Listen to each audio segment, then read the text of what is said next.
আসসালামু আলাইকুম। গত পর্বে আমরা দেখেছিলাম ইউইয়া টেনিউ নামের সেই ছেলেটাকে যে ছোটবেলা থেকেই সবার কাছে অপমান আর কষ্ট পেয়েছে, কিন্তু একদিন তার জীবন পুরো বদলে যায়। সে আবিষ্কার করে একটি রহস্যময় দরজা, যেটা তাকে নিয়ে যায় আরেকটি জগতে। সেই জগতে গিয়ে ইউইয়া পেয়ে যায় অসাধারণ শক্তি, শক্তিশালী অস্ত্র আর অবিশ্বাস্য ক্ষমতা, যার কারণে ধীরে ধীরে তার জীবন বাস্তব জগতেও বদলাতে শুরু করে। কিন্তু সামনে অপেক্ষা করছে আরও বড় রহস্য আর বিপদ। তাহলে ইউইয়ার জীবনে এবার কি হতে যাচ্ছে?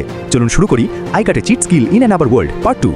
এর পরের দিন ইউইয়া বাসায় ফিরল, নিজেকে তৈরি করলো নতুন দুনিয়ায় ঢোকার জন্য। কমব্যাট স্যুট পরে নেমে পড়লো দানবদের শিকারে, রিসোর্স জমাতে লাগলো, আর পুরো ব্যাপারটা একদম পারফেক্ট ছিল।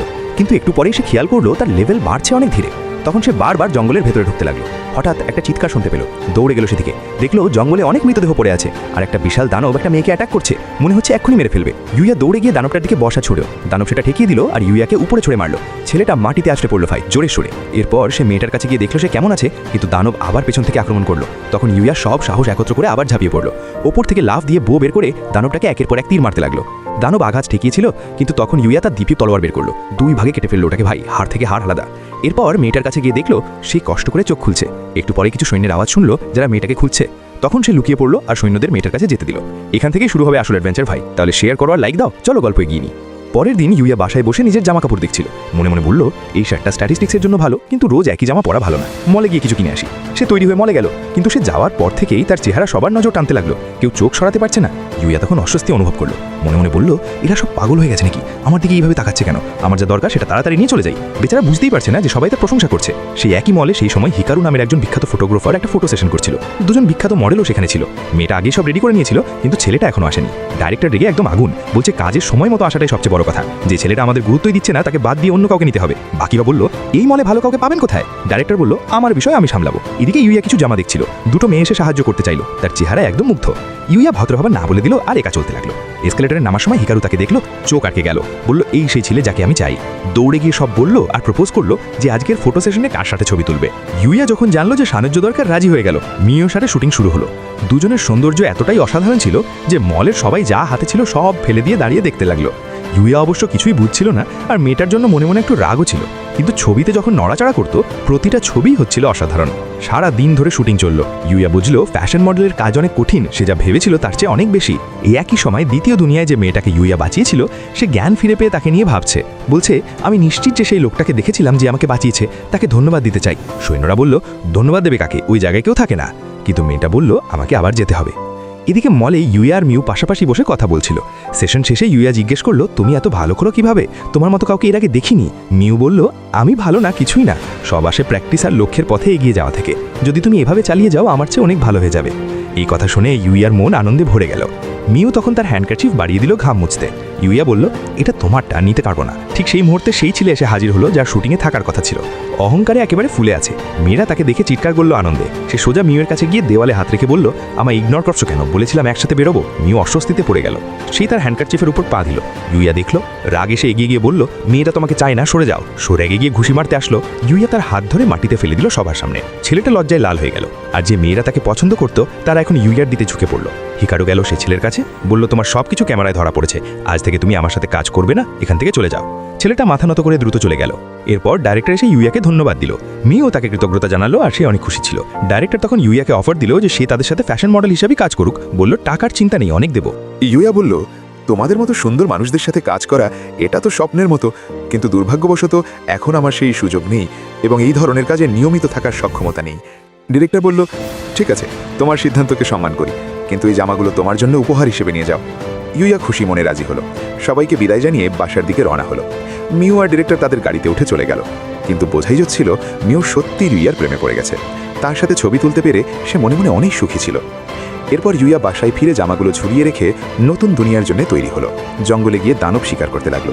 সব শেষ করে ফিরে যেতে নিছিল, কিন্তু হঠাৎ জঙ্গলের ভিতর থেকে কুকুরের কান্নার আওয়াজ শুনতে পেল। গেল সেদিকে, দেখলো একটা বিশাল বুনো শুয়োর একটা কুকুরকে মারছে, আর কুকুরটা একদম নাজেহাল হয়ে পড়েছে। ইউইয়া সেই শুয়োরের স্ট্যাটিস্টিক্স দেখল, অনেক বেশি।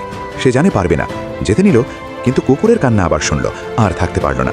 বলল, যদি আমি তোমার জায়গায় থাকতাম আমিও চলে যেতাম না। বর্ষায় সব শক্তি জমা করে ছুঁড়ে মারল। তারপর তলোয়ার নিয়ে দৌড়ে গেল শুয়োরটাকে শেষ করতে, কিন্তু সময়টা পৃষ্ঠা 13 তখনও বেঁচে ছিল। ইউইয়ার হিপে পরিচয় করিয়ে দিল। মেয়েটার নাম অ্যালেক্সিয়া, সে সিলিয়া রাজ্যের রাজকুমারী, আর ওরা তার সৈন্য। ইউইয়ার রাজকুমারী জেনে ঘাবড়ে গেল। বলল, মাফ করবেন, আমি জানতাম না, আগে যদি কিছু বলে থাকি। অ্যালেক্সিয়া বলল, কিচ্ছু হয়নি, তুমি আমার হৃদয় ধরে রেখেছ। সে আরও কাছে এগিয়ে বলল, তাহলে আমাকে বিয়ে করবে? সবাই থ হয়ে গেল, ইউইয়া, সৈন্যরা, এমনকি আমরাও। প্রধানরক্ষী বলল, রাজকুমারী, আপনি কি পাগল হয়ে গেছেন?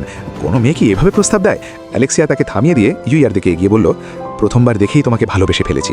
এটা একটা প্রথম দর্শনের ভালোবাসা। সে সবাইকে তার বাড়িতে নিয়ে গেল এবং পরিচয় পর্ব সারল। ইউইয়া জানল সে রাজকুমারী, আর ঘাবড়ে বলল, মাফ করবেন যদি বেহিসেব কথা বলে থাকি। অ্যালেক্সিয়া বলল, যাই হোক, তোমার কথা আমার মন কেড়ে দিয়েছে। সে আরও কাছে এসে বলল, সিদ্ধান্ত নিয়েছ? বিয়ে করবে?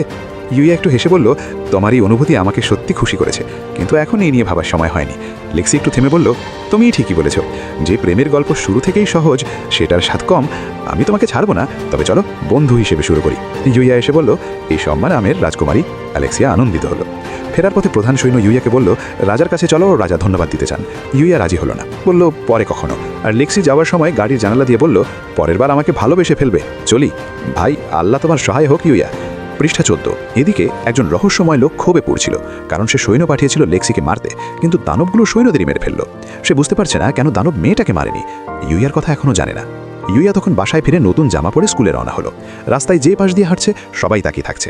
সব মিলিয়ে রাস্তাটা পুরো ফ্যান ক্লাব হয়ে গেল। স্কুলে পৌঁছে ক্লাসমেটরা তাকে দেখে অবাক। ইউইয়া তার জায়গায় বসলো, সবাই হাসি মুখে স্বাগত জানালো। গেমস ক্লাস শুরু হলো।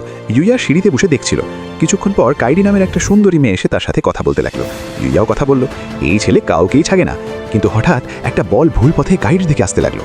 মেয়েটা চিৎকার দিল, মনে হচ্ছিল লেগেই যাবে, কিন্তু ইউইয়া দ্রুত ঘুরে বলটা সরিয়ে দিল।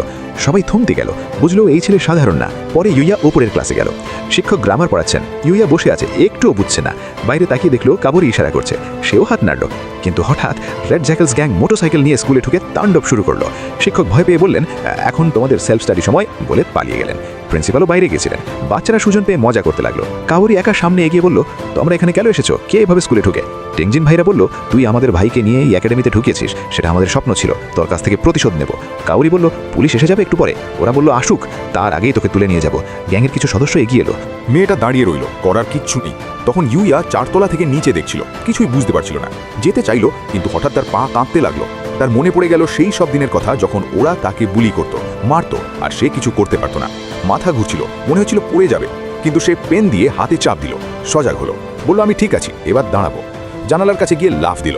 সবাই অবাক, 4 তলা থেকে। ইউইয়া সিংহের মতো নামলো। যে সামনে পড়লো তার হাড় ভেঙে দিল। অন্যদেরও দ্রুত ছেড়ে দিল। কিন্তু একটা বড় লোক সামনে এসে বলল, দেখি কিভাবে পালাস। সে পুরো শক্তি দিয়ে ইউইয়ার উপর ঝাঁপিয়ে পড়ল। ভাবলে কি ওকে কিছু হবে? বলো আমার সাথে। না। ইউইয়া তাকে থামিয়ে বলল, তোর সময় শেষ। পিছনে ছুঁড়ে ফেলে দিল। এরপর কাউরির কাছে গেল, কিন্তু রেগে তার পিছনে এলো আরেকজন মোটরসাইকেল নিয়ে। ইউইয়া সেই আঘাত এড়ালো, কিন্তু ছেলেটা এতটাও সহজ না। সে ইউইয়াকে ঘিরে ফেলল। মনে হলো এইবার শেষ, কিন্তু সে হঠাৎ উপরে লাফ দিল। গ্যাং লিডার মোটরসাইকেল নিয়ন্ত্রণ হারিয়ে তার নিজের ভাইয়েদের মাঝে গিয়ে পড়ল। এইভাবে ইউইয়া একাই রেড জ্যাকেলস গ্যাং ধ্বংস করে দিল। পুলিশ এসে সবাইকে ধরে নিয়ে গেল। কাউরি একটু মাথা ঘুরছে বলে টলছিল। ইউইয়া দৌড়ে গিয়ে ধরল। সে তখন অনেক সুখী ছিল। এদিকে ইউইয়ার ভাইয়েরা গ্যাংয়ের হাতে মার খেয়েছিল। তারা রাগে গালাগালি দিচ্ছিল। গ্যাং লিডার শুনে সেই ভাইটাকে ধরে গলা কেঁপে ধরল। বোনটা তাকে বাঁচাতে এগোলো, কিন্তু একটা লাথিতে ছিটকে পড়ল। ভাইটা মরণপণ লড়ছিল, কিন্তু মনে হচ্ছিল এইবার শেষ, কেউ সাহায্য করতে আসছে না।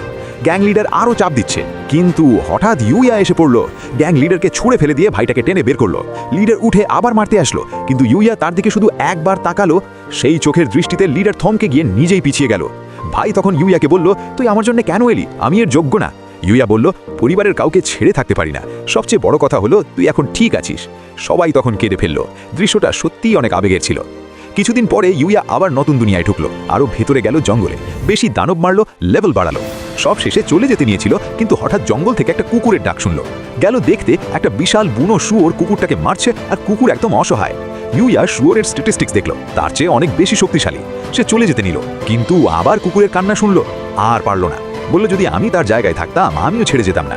বর্ষায় সব শক্তি ঢেলে ছুঁড়ে মারল। তারপর তলোয়ার নিয়ে দৌড়ে গেল শুয়োরটাকে শেষ করতে।